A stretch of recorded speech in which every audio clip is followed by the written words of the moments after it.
The cost of renting versus buying a home comes up all the time. What is the better financial decision though? With renting, the total cost is just the amount that you give your landlord that you never see again. So for example, if your rent was $2,000 a month, multiply that by 12 months and you have $24,000 a year that you just never see again. The total cost of owning a home, however, includes a mortgage payment, which is comprised of interest and principal, as well as miscellaneous costs like maintenance per year. So to make an apples to apples comparison, we need to figure out how much money we'll never get back again in both of the scenarios. This original take and unique angle was first presented by Ben Felix, a Canadian portfolio manager here on YouTube. His video is titled Renting versus Buying, the 5% Rule, and it's the inspiration for this video, and I will link his video down below, so full credit to him. But it has been 4 years since he released his video, and these days mortgage rates are much higher now. They sit between 6.5 to 7.5%.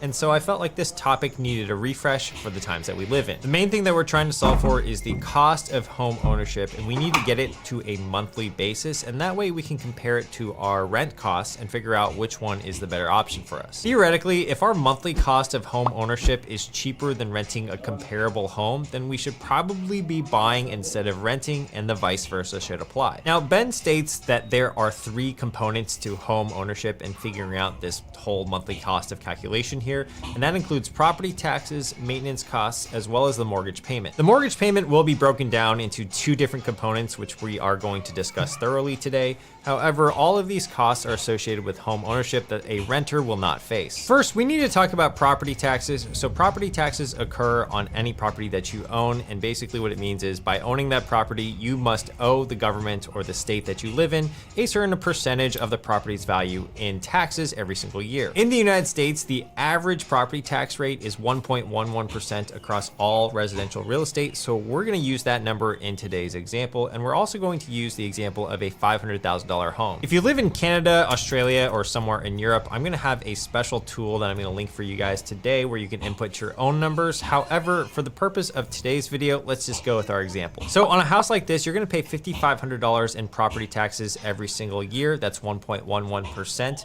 And those are the costs that you'll never see again. The next cost is the maintenance cost of your home. Experts suggest that you set aside 1 to 2% of your property's value per year aside just for maintenance costs. Now, that could be a little bit more if your home is really old and you feel like it always needs fixing up. For simplicity's sake, we're going to use 1% in today's calculations. So our maintenance cost for a $500,000 home over the course of a year is going to be 1% of that, so $5,000 per year. All right, so up until this point, we figured out the property taxes and the maintenance costs that we'll never get back for owning a home, and that amounts to about 2 to 2.11% per year of the property's value. All right, so next up, we actually need to figure out the cost of the mortgage payment. Now, Ben actually calls this the cost of capital, and so that actually just means what our money is actually costing us by putting it into this home. Assuming a 20% down payment, that means you're gonna finance or take out a loan on the remaining 80% of the home's value. Using simple numbers again, if our home value is $500,000, that means we are going to put a 20% down payment of $100,000 on the home and then finance the remainder, the $400,000, probably over the course of 30 years. That's the most common type of mortgage. So there are 2 moving parts here. There's first the cost of the down payment as well as what the loan is costing us. That's the cost of debt. A common thing that you'll hear people say is that there's an opportunity cost to your money. So basically when you put the $100,000 on a down payment, then that means you're not putting that $100,000 into the stock market to help you make more money. That's actually a pretty valid concern. And first we need to figure out what the opportunity cost of your down payment is. And this is the first part of the cost of capital equation. So according to the data, the S&P 500 has returned for the past 30 years a 7.19% average per year adjusted for inflation. Residential real estate, or the median home prices in the United States over the past 30 years, they've actually appreciated 1.97% after accounting for inflation. So I purposely used median home prices in this situation because if I had included commercial or rental properties, that would have skewed the real estate returns way higher. And since most people are renting a home and then comparing it to residential real estate, we should probably use the residential real estate median home pricing. For simplicity's sake, if stocks are returning about 7% per year on average and real estate is returning about 2% per year on average, that means the difference between these two is around 5%. So stocks are outperforming real estate by 5% per year. So if you put $100,000 on a down payment, that's $100,000 that could be earning 5% more per year had you invested it into the stock market. market. That's the money that you could be earning if it weren't invested into this home. So we'll actually plug in some real numbers here soon, but first I just wanted to illustrate this concept. This is the first part of the cost of capital, or the cost of the mortgage payment. Now, if you aren't in the United States, you can actually just simply Google what global real estate returns are, or perhaps your own country's real estate returns are, and compare them to the S&P 500 or any stock market index that you have. What I found though is that stocks tend to outperform real estate depending on your country by around 3 to 5%. The second part of the cost of capital equation is the cost that the interest payments are costing you, or AKA this is known as the cost of debt. Just for simple calculations today, we're going to assume that it is $28,000 per year. We'll just use the straight up method of loan balance times the interest rate per year. And so this is going to give us a really conservative buffer on figuring out what type of homes that we can afford and just what are the costs that we don't get back. All right, so if you guys are still following here, then the cost of capital is then the opportunity cost of the down payment, which we figured out was 5% of $100,000. That's $5,000 plus the $28,000 in interest payments per year. That's a total of $33,000 in costs every year that we don't get back. Represented as a percentage, we would take $33,000 divided by the home's value, and that equals 6.6%. All right, so now that we have all of those numbers, let's add up everything that we've actually talked about already, the property taxes, the maintenance costs, and the cost of capital, and we will come up with a really simple rule. Okay, so hopefully the formula will be on the screen right here, and if it is not, you can blame my editor, Ricky. You can let him know in the comments, but just kidding, he'll probably see this. It is therefore the property tax of 1.11% plus the 1% maintenance cost plus 6.6% cost of capital, and our total is 8.71%. We can use this 8.71% then as a quick and dirty, easy guideline to figure out what cost of home ownership looks like on a monthly basis. The rule here is to take the home price, multiply it by 8.71%, and then divide it by 12. That's the total cost of your home ownership on a monthly basis. So if you have a $400,000 home in your area, we would take that $400,000 number, multiply it by 8.71%, and that actually gives you the annual cost of home ownership there, which is $34,840. Now, divide that by 12 and you get $2,903. That's how much it would be costing you on a monthly basis in terms of home ownership. So if it's cheaper to rent a $400,000 comparable home in your area for less than $2,903 per month, that heavily tips the scale in favor of renting. I also, guys, I made this handy dandy calculator in Google Sheets that you can download for free, so that basically if you want to go in and play around with all the numbers, you're able to. The link will be down below. You can go in there and edit the home price that you're looking at. You can change the variables on property taxes, maintenance costs, your down payment, etc., etc.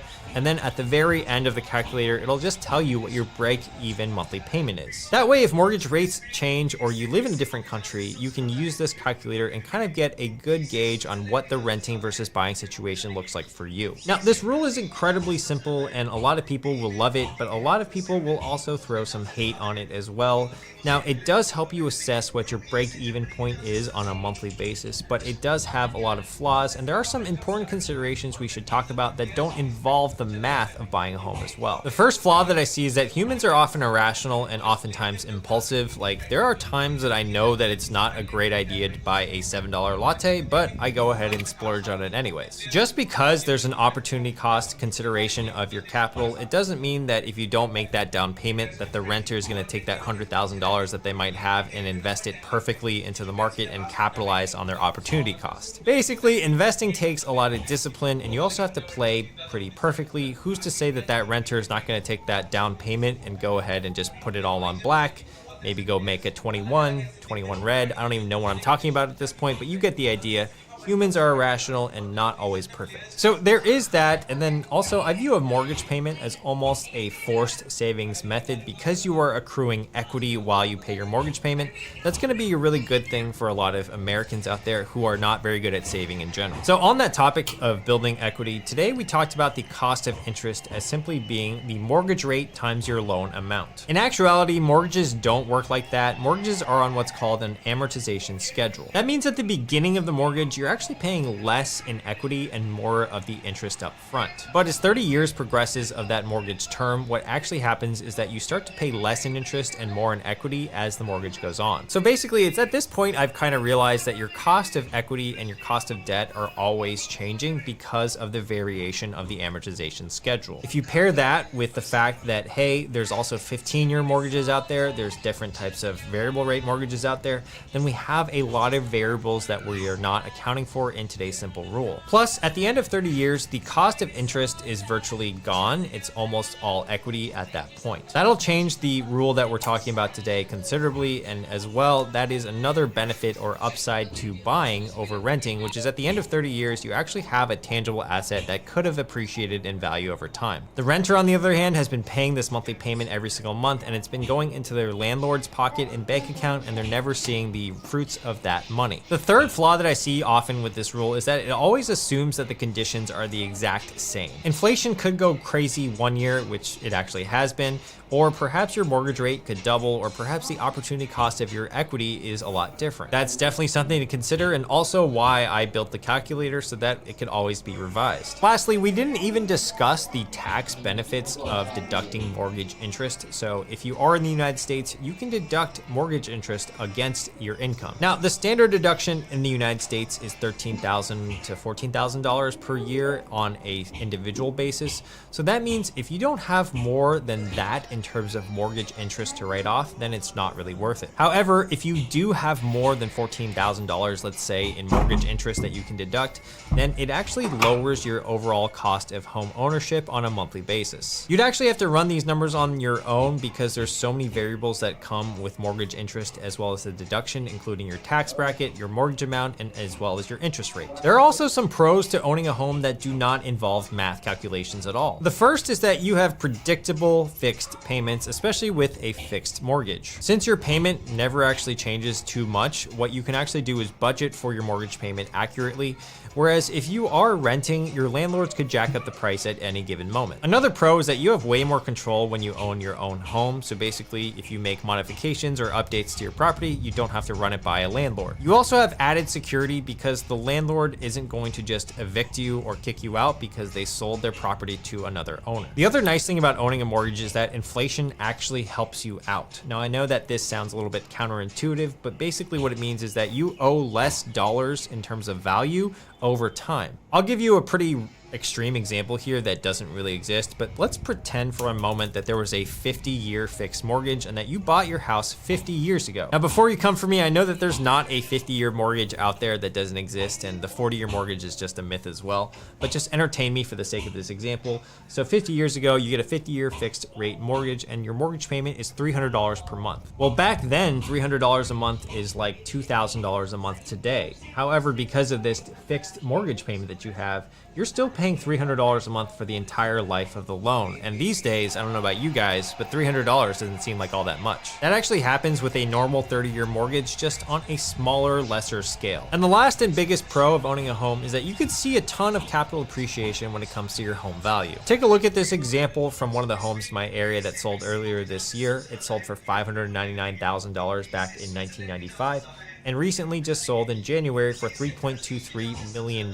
So that clearly outperformed the median home price appreciation in the United States by a factor of at least three times more. Home ownership just isn't about the costs and the investments though. Obviously, sometimes it's just downright fulfilling to own your own home. There's also peace of mind knowing that you have a home to retire in and live the rest of your life in, especially while you have the capacity to do so right now versus later on in life. Now, I do want to point out there are some pros to renting, which I want to talk about, and the first is flexibility. You're not going to be tied down to a home in 30 years. So for some reason, if you live in a city right now and you want to leave next year or even next month, if you just want to break your lease early, you can do that. The next one is, well, you don't owe taxes or maintenance or any type of costs like that when you're renting. You simply rent the place. Perhaps you have some renter's insurance, and that's it. Life is just a lot more simple in that regard. And lastly, you can also get access to some really great amenities by renting. Some big buildings, especially in big cities, properties, they'll have doormen, so that's gonna be nice for security. They'll have gyms, they'll have pools. They're gonna have different places for